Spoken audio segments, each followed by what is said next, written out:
So over the past 5 months, I did consistently $100,000 months. And last month, we actually had our best month, generated over $150,000 in sales.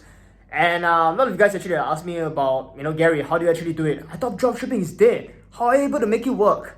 So I thought about creating this free training 4-part series starting from today, which is gonna be sharing with you the overview of the strategy, like how things actually fall in place with one another. Followed by, in the next video, you're gonna learn about product research, followed by your store setup, followed by your meta setup, and basically everything in between, so you can kind of like put things together. But for today, we're really gonna just focus on the overview of the strategy, sitting from a 10,000 feet high view, so you can actually see how things synthesize with one another.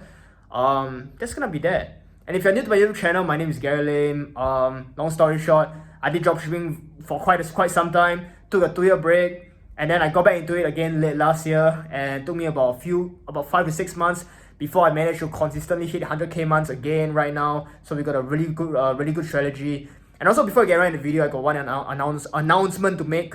I created a free Discord community with my mentor, the guy who basically helped me to get back into dropshipping. He did over $3.8 million in sales last year. And we are just basically answering questions of, basically people, anyone that ask any questions in the Discord community about product research.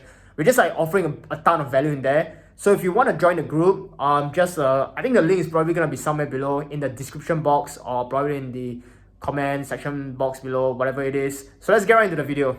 So right now we are inside my laptop, and I just want to start off by showing you guys some proof. This is a fulfillment software that we use. Service Points is a Dutch company, and basically with that, we use that to fulfill orders and get quotations from several suppliers. But anyway, I just want to show some proof. This is our sales dashboard. Last month we did about $142,000, 42,000 euros across our 15 to 16 stores. So just want to show you guys that dropshipping is 100% possible and still working in 2026. It's pretty amazing, to be honest. So we're gonna get right into the lesson, okay? Starting from the overview of what you're actually gonna learn today. First thing first, you're gonna understand why you should do fashion dropshipping, at least like some of the pros and cons. I'm gonna share quite honestly. Second thing, which is picking a market. That is probably like one of the most essential building block of success when it comes to this particular business model. Number 3, your payment processes. That is also very important because you need to be able to collect payments from your customers to be able to sell. Number 4, the meta ads example. Why we use meta ads instead of like Google, instead of like TikTok. And number 5, like a live example of like a store that is doing kind of like what we are doing, to give you guys like a reference of how it actually looks from the perspective of the ad creative, from the website, the kind of products that they run, just to give you an idea of how things look, okay? So why actually choose fashion dropshipping? Number 1, in terms of like dropshipping in general, I'd say it's a really good business model because it is extremely easy to get started. Literally, I have, and this is no joke, man. I have a close friend in Singapore. He started this business model, like this fashion dropshipping business model. I actually taught him literally last year, and all this evidence is on my Instagram. I actually even made a video, live recording when I was with him. We, in late November, I was filming a session together with him where I was actually teaching him. And literally this week, he just launched his store. I think today is his 5th day of launching his store. Took him quite a while to get started, to be honest, because he's like juggling. He's like basically like a full-time pilot. He's making a really good income, but he just wants to get into dropshipping to make an additional income. So he started, and right now today he's doing about $850 in sales, close to $1,000 a day in the 5th day of launch. Like literally profitable right from the start, and making like almost like a full-time income through dropshipping right now from the first week of launching his store. Incredibly insane. So this really goes to show, right? If you have the proper strategy, right, it's really easy to basically get it to work. So number 1, barrier of entry is extremely low. Anyone can start. The budget for starting fashion dropshipping with the way that we do it specifically is also very low. You probably need like $1,000 to $2,000 to invest, to be honest, with the way that we do it. Number 2, with fashion dropshipping, it's easy to find winning products. Also, depending on like the way you do it, to be honest, this is kind of like subjective. But in general, like fashion wise, it's much easier to sell. Like what I find, much easier to get sales. And I would say like also much more because it's easier to get sales, easier to find winning products, easier to get a profitability when starting out. But the cons is also because with fashion, you're gonna deal with like refunds, you're gonna deal with like more sizing issues, but that's part of the business. But overall, I feel like fashion as a niche itself is a pretty good niche to get started out. Number three, fashion is one of the largest sector, if not the largest, when it comes to online sales in general. I think it's like $1 trillion industry. So the market is there because there's like such a massive market. You don't need to get like a big piece of the pie, right? You just need a very small slice of the pie. Literally, you just need to make like $1 million a year in sales. You're freaking good, man. $1 million a year in sales, let's say your net margins are 15%. You're making like 150K a year. You're like making what a general doctors make. And then you're like traveling the world, snorting cocaine everywhere. And I'm just kidding, you're doing whatever you want to do. Yeah, your life is good. Okay. Number four, very easy to get started. You don't need like any kind of like sophisticated marketing strategy to sell fashion goods. Simple image creatives, which I'm gonna show you like an example later on. Just very simple, in general. Number two, picking a market and store localization. So this is probably like one of the most important thing, because this is kind of like the 80-20 of the business. Which country you sell in is gonna heavily determine the success rate that you get. And one of the reasons why my close friend Melvi, he got success so quickly, like literally within the first week, almost doing $1,000 a day in his 5th day of launch, is because he picked the right market. Because I told him which market to sell in, and because of that, he you got the right market, boom, things just work. So for every website, you'll only be focused on selling in one country, right? So you're gonna basically create a website that is optimized towards the target country that you have selected. So let's say, for example, you want to sell in Italy, which is quite a decent market to sell in actually. Jordi, which is my mentor, he has scaled in Italy. He did over like 10K a day just in one country. So it's a pretty good market to sell in. But personally, I haven't really found much success there, to be honest. I think I've done like 500 or 1K a day in Italy, but never really did like crazy numbers. But yeah, pick a relatively untapped market to sell in, for example, like Italy, and you want to localize the store.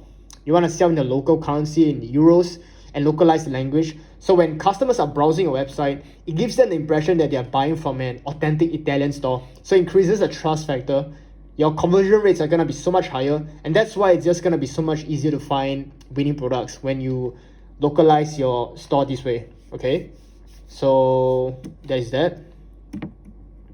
Number three, which is payment processors. This is also extremely important, because for the way that we do fashion dropshipping, right, we are mostly selling in markets that are sort of untapped. So to be honest, there are many countries which work, like United States also work really well. Jordi, my mentor, he also scaled the United States. I think he did like 5K days over there. So it's absolutely possible. But for the in most cases, right, I prefer to look for markets that are untapped, because those are the markets that are easiest to be profitable. And for those markets, you need the right payment processors. And to be honest, right, you only need card payments and PayPal setup.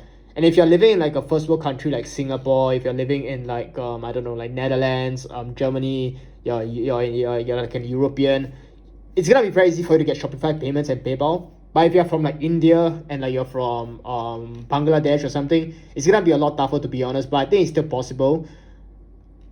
In some markets that you sell to, you can just use card payments, such as countries like Italy is possible, Australia, Canada, you can just use card payments, but your conversion rates are gonna be a lot lower. Yeah, but in general, right, if you have Shopify payments or whatever payment processing company that you use to collect card payments and PayPal, yeah, that'll suffice. Because for me personally, I only use card payments and PayPal for all my stores. But that also means that you gotta sell in the right country. For example, if you're selling in Germany, you need PayPal. You can't sell in Germany with just credit card, because like 90% of the customers in Germany, they only pay PayPal. And to be honest, Germany is like a headache to sell in. So if you're a beginner, I wouldn't recommend selling in Germany. Another example, if you're selling in Netherlands, you need Ideal, which is like a local bank transfer kind of thing. So I wouldn't recommend as well if you don't have Ideal. But if you can get Ideal, then yeah, you can sell in Netherlands. But the point being is, when you are picking a country, you gotta think about the payment processors that are available that you can that are commonly used there, and whether you can have access to it or not. If you decide to pick, for example, like one of the 5 countries that I've named over there: Australia, Italy, France, Denmark, Switzerland. Yeah, most of these countries, card payments is actually enough. Adding PayPal will increase the conversion rate. With the exception of Denmark though, because with Denmark, you need I find that although with card and PayPal you can be profitable, but it's just not so ideal because you also need this another payment processing company called you need to use a mobile pay, which is kind of like the local Apple Pay or something like that. But yeah, this is very important. So the next thing is, why choose Meta ads, right? Why not use Google? I see a lot of people actually have success with Google. That's a fact. Why not use TikTok? TikTok is possible as well. The thing about Google, number one, let's talk about the pros, which is when you have a winning product on Google, it's gonna be super duper consistent. You're gonna be like rolling, you're gonna be banking, and trust me, I know this from experience. It's so easy with Google once you have it set up. I had one Google store in the past that generated over $1 million in sales. It was on autopilot, man. Ran it for over a year. Every month it was just like printing 70 to 80K a month. I was not doing any jack shit. It was a great store. It was a great time.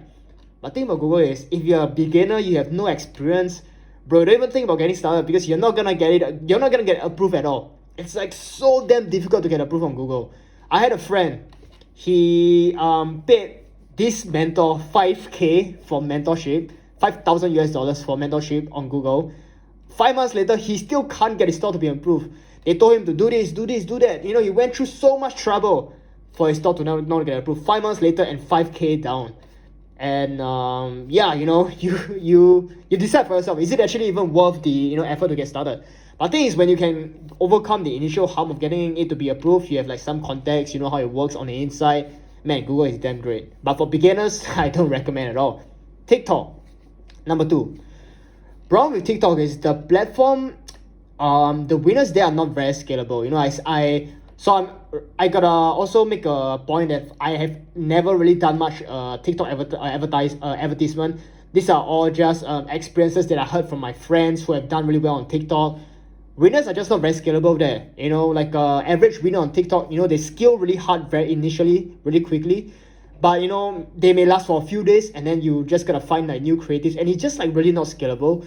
And number 2 is, it's very dependent on user generated content, which is like a pain in the ass to make, which is why I don't recommend. And Meta is really like just the easiest to get started. Winners are extremely scalable. You can scale a winning product to $100,000 in sales relatively. I won't say it's easy lah. I mean, it's pretty hard to find a 100K winner, but it's possible.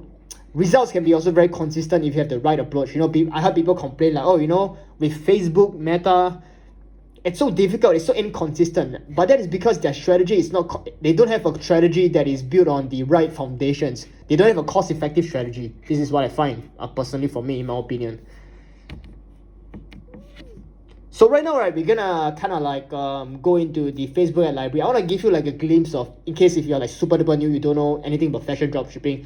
I want to show like, I want to see like how it actually looks like in terms of the ads, in terms of the website and everything, so that you can kind of like picture in your mind how it actually works. So right now, we are inside this tool called the Facebook ad library, and this is like one of my favorite tool when it comes to product research. Not my favorite tool. In fact, it is probably like the only tool that I use for product research, to be honest. I have like a bunch of competitors that I use, but that will be for another video. And right now we are following this competitor, Sartorial Julia. And you can see over here, right, basically what they have is they are a fashion dropshipping store. They run a bunch of AI video ads, because right now AI video ads are definitely popping off right now. They're doing quite well, to be honest. But the point I want to show is, what they do is basically have like, you can run like image ads. To be honest, image ads also do really well. Just like this kind of images, if you're selling like, let's say for example, let's see an example. If they have an image ad that is scaling right now. So, okay, so this product is quite a big winning product for some. Yeah, it's quite a big winning product in general. I've sold this as well. Let's just say this for example. Okay, So you can literally take like an image like this, right, and use it to run your creatives. Also, like for example, what we call a carousel slideshow ad. So this is basically kind of like how it looks like on the Meta ad platform. You have your advertisement, very simple ad copy, and then like people scrolling on their news feed, they're doom scrolling, they're like, what's going on today with Sarah, and then they see your ad, right? Just like a pattern interrupt. Then they click on it, they go to your website, and your website is gonna look something like this, right? Like for example, these guys, they do it exactly the way that I explained, which is number one, they have a localized website, everything is in Italian, they're selling in euros. So when customers actually come across this website, they are thinking like, oh, okay, wow, this feels like an Italian website. They have this like branded AI generated image, obviously, but a lot of boomers who are buying online, they actually don't know that these are all AI generated. Yeah, but these are pretty cool. It looks like really branded. Yeah, so it gives them like a feeling that, oh, this is like a local website. And if you take this company for example versus like a different company whom are selling in English and maybe in the US dollars, if they're selling the same product, who is more likely to buy from which company? I mean, which company the customer is more likely to buy? Obviously, like the one that is localized, right? From the local language, the currency and everything. So this is basically like how we do things, right? Localized store, very simple image ad, video ad, which I'll probably get more in the future videos. Then you have that, send the customers to the website. Then and for example, this website, they're only accepting card payments. They're not even accepting PayPal. PayPal if you have PayPal on your website in Italy, it's gonna increase your conversion rate by quite a bit. So I'll recommend it. But for these guys, they are not doing any PayPal, so that's possible as well. Yeah, so that's it for this video. Okay, I'm gonna share more in the future videos. And if you guys wanna interact with me, and if you have any question about drop shipping, okay, you wanna get started and you don't know what you don't know, or you just have specific questions that you wanna ask me, make sure to join my free Discord community. It's in the link down below. And right now I answer every single one because our community is still like 50 people. It's so small. I have the time to basically answer everyone. So that's the only way that you can interact with me, and you can basically ask me any questions. And if you're new to my YouTube channel, hit a subscribe, hit a like. I appreciate you guys.